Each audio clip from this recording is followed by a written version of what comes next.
Olá, a União Nacional dos Estudantes lançou uma campanha para que pelo menos 50% dos recursos do Fundo Social do Pré-Sal sejam destinados exclusivamente à educação. A proposta de emenda à Constituição já foi aprovada aqui pelo Senado e é de autoria do senador Inácio Arruda, o nosso convidado para esse programa Argumento que está começando. Senador, muito obrigado por conversar com a gente. Essa campanha agora é para mobilizar deputados, por quê? Porque nós estamos tratando de metade dos recursos do Fundo Social que foi criado para poder receber os recursos do pré-sal. Quer dizer, o dinheiro que a União vai ganhar vai para um fundo social. E nós estamos, então, destinando 50% disso para a educação. Dá para estimar quanto isso representa, senador? São alguns bilhões, viu? Não dá para saber ainda que o pré-sal nem começou a ser explorado todo direito. Dia chega uma situação nova, porque nós começamos examinando o poço de Tupi. Quer dizer, o poço que foi perfurado para ver o que tinha de petróleo ali naquele poço de Tupi, petróleo e gás.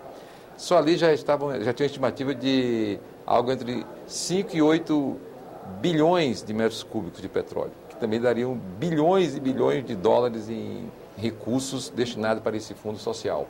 E agora num poço que ainda não tem, quer dizer, ainda não foi destinado para a Petrobras explorar, porque era um poço de exame, de pesquisa, feito pela Agência Nacional de Petróleo, o poço de Libra.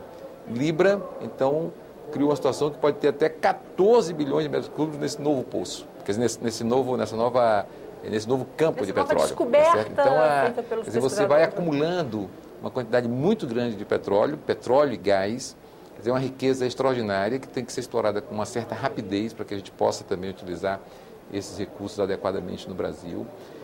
E nós examinamos aqui.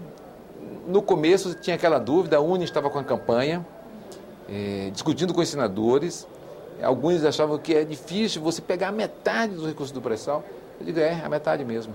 Porque quando a proposta veio da Câmara para ser discutida aqui no Senado, ela já tinha uma divisão entre algumas áreas sociais, não é, senador? Um pouco para a educação, um pouco para a saúde. Então, não tinha uma decisão de quanto eu vou colocar na educação. Então, você tinha educação, entrou aposentados, entrou meio ambiente, entrou ciência e tecnologia, esporte, cultura. Então, você tinha uma fila de reivindicações, todas justíssimas e todas, se você olhar por um determinado ângulo, é prioritário. Todo mundo querendo dividir esse bolo. Mas eu examinei o seguinte, por que eu considerei que a proposta da UNE, eles estavam com esses argumentos na mão, era a mais justa, a mais correta para aquela situação. Primeiro, eles pegaram um argumento do presidente da República. O Lula disse que nós temos que colocar o dinheiro na educação. Só que na hora que o fundo vem proposto, já vem meio atomizado, com várias propostas. Segundo, teve o Lula, que disse que a educação é a prioridade. Número 1 é a educação. Segundo, se você mexe com a educação, você toca na questão ambiental. Se você mexe com a educação, você entra na questão da cultura, da arte, da ciência e tecnologia, do esporte. Você entra aqui. Então, a educação vai sim mexer com toda a atividade nossa que estava, digamos assim, pensada para o pré-sal, para o fundo do pré-sal. Então, tudo que foi posto ali no início, atomizadamente, sem dizer quanto é para cada um, quer dizer, vai ser muito bem atendido se nós investirmos em educação. E o senhor acredita que uma campanha como essa, uma legislatura que está começando, tem um apelo? Estou falando que está começando porque estou partindo desse pressuposto que também. Parte dessas discussões vão ficar para 2011. Eu também considero que é quase certeza que nós vamos ter essa discussão em 2011. Eu considero assim que o Congresso vai chegar com muita vontade, porque é um Congresso novo. Então você pega metade da Câmara, é nova, porque é o tipo de renovação quase que automática que a Câmara tem. E muitos desses deputados vêm também ansiosos em dar uma ideia de que vão buscar resolver um problema concreto da população. Eu também tenho consciência que terá muita pressão dos outros setores, que vão achar que não, mas por que não é cultura, por que não é isso, por que não é aquilo? Então, isso vai ter. Então, nós vamos ter que atuar com muito argumento, tá certo? Então, digamos assim, que esse programa aqui já leva muito argumento para as pessoas e para os deputados também convencer os seus colegas e para a sociedade convencer os deputados. E essa campanha envolve assinaturas de abaixo-assinado? É uma campanha aberta, grande, que a UNE está fazendo, tem assinatura, tem páginas da UNE, tem páginas da UBS que está junto com a campanha. Como o senhor disse aqui, a campanha já valeu para pelo menos lhe convencer a apresentar a proposta e ao Senado a aprová-la, né? A primeira parte foi essa, porque estava tendo dificuldade. Então, nós apresentamos a proposta, depois nós levamos o documento para ser assinado pela senadora Fátima Cleide, que subscreveu porque ela tinha um papel importante, porque era presidente da Comissão de Educação. E na hora, ali também convencemos o líder do PSB, disse, olha, você tem que entrar aqui, você vai entrar. E o senador Valadares, então, também subscreveu essa proposta de emenda. Isso foi uma vitória. Eles estavam aqui durante a votação, acompanhando, preocupados, porque tinha muitas confusões em torno dessa questão da regulamentação da área do pré-sal. Então, você tinha propostas que, na prática, tentavam inviabilizar o problema do pré-sal no Brasil, um novo modelo, porque era controverso, a questão da partilha ou concessões. Então, quando se definiu a questão da partilha, então, acho que ficou assim mais fácil, porque ninguém aguentava uma outra votação nominal. Que os estudantes estejam acompanhando de perto essa discussão sobre esses recursos. Porque você tem esses dados, tem essas informações, nós ainda estamos longe na educação. Quer dizer, o Brasil ainda está longe. Então, nós temos, eu fico examinando, quer dizer, você olha, não todos os países, mas uma parte significativa dos países da Europa trataram a educação no século XIX. Tá certo? O Japão tratou no século XIX. A China investe, a mais importante profissão da China, há mais de 40 anos, é a profissão de professor. É onde você ganha melhor, é na profissão de professor.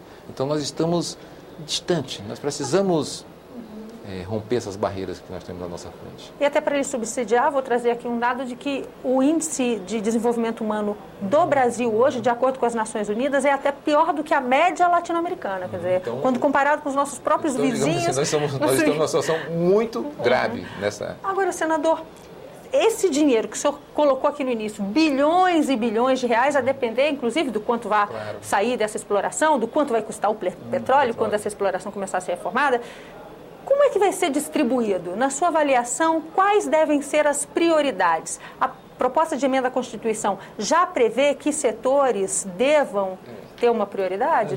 Nós fizemos um pouco isso.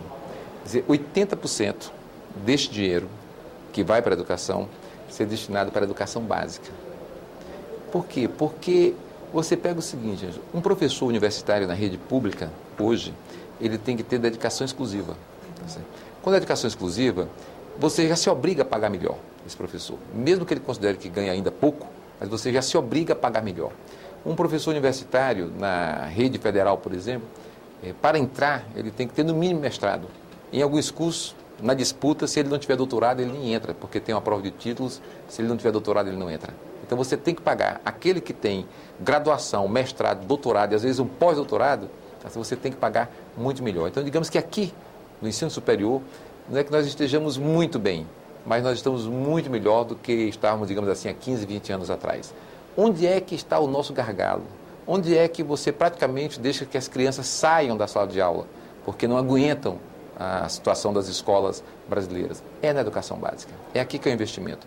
Então, na campanha eleitoral recente, no segundo turno especialmente, as duas candidaturas indicaram muitos caminhos, tá certo? Nós chegamos a ter uma situação onde a nossa candidata, que foi a que eu votei, a Dilma, ela disse o seguinte: precisamos ter 2.000 creches para a educação infantil, tá, para atender crianças de 1 ano e meio a 2 anos. Poderia ser útil também então, lá na frente para isso. Esse recurso é direcionado para cá. Tá certo? Se você fizer o investimento, se você colocar recursos, muitas vezes eu escuto a cantilena do vamos cortar o orçamento, vamos cortar os gastos públicos. Cortar o quê? Estão pensando em cortar o quê? O salário dos professores? Os investimentos na infraestrutura da rede de ensino? É na saúde? Onde é que vocês querem cortar? Aliás, vamos falar dessa coisa de educação, porque a gente vê que muitas vezes isso aconteceu num primeiro momento, quando se criou a CPMF, que era um recurso que iria dar sustância aos investimentos em saúde. Quando a CPMF entrava no cálculo do governo, ele já retirava o que anteriormente colocava para a saúde. Ela foi aprovada na mesma época que o governo aprovou um instrumento chamado DRU, que era a desvinculação das receitas da União. Esse instrumento ainda existe. Aí eu aproveito para perguntar, que garantias há de que, ao chegar mais dinheiro vindos do Fundo Social do Pré-Sal, a União, naquele momento, não possa fazer, bom, para então dar vazão a lei ou a demanda constitucional de que eu tenho que investir esse volume, eu considero os recursos do pré-sal como parte. Porque a famosa Esse risco DRU, não existe mais? a DRU foi criada para manter superávites primários elevados. Então você saía tirando dinheiro de tudo quanto é área para garantir o superávit elevado. O que nós fizemos? Derrubamos a DRU da educação e derrubamos também da saúde. Então isso não pode acontecer na saúde e na mais. educação você não tem mais DRU. Quer dizer, você tem que tirar superávit primário de outro lugar. Daqui você não pode mais tirar. Tanto que ciência, tecnologia, educação, saúde, DRU já não entra mais aqui. Eu acho que isso foi uma vitória também do Congresso Nacional, que foi aqui que nós aprovamos o fim da DRU. Senador, muito obrigada por essa conversa. Nós vamos acompanhar aí o movimento. Não sei se pode, mas eu sugiro que se convide a UNE, a UBS, chame esse povo aqui para a gente conversar com eles. A TV Senado tem, de fato, espaços para receber convidados para falarem sobre as questões de cidadania. Mais uma vez, obrigada. Obrigado. Nós conversamos com o senador Inácio Arruda, que é autor de uma proposta de emenda à Constituição já aprovada pelo Senado, que garante que pelo menos metade dos recursos do Fundo Social, do pré-sal, sejam destinados à educação. Essa matéria agora está na Câmara dos Deputados e a União Nacional dos Estudantes está em campanha nacional para pressionar os deputados a aprová-la. A você que nos acompanha mais uma vez, muito obrigada por estar com a gente. Eu sou Ângela Brandão e este é o programa Argumento, para a TV Senado, para a Rádio Senado e para as emissoras conveniadas. Lembrando que se você quiser ver trechos desse programa, ele está totalmente disponível na internet. Anote aí o endereço, www.senado.gov.br/TV. E ali mesmo você pode deixar seu recado. Tchau, até a próxima.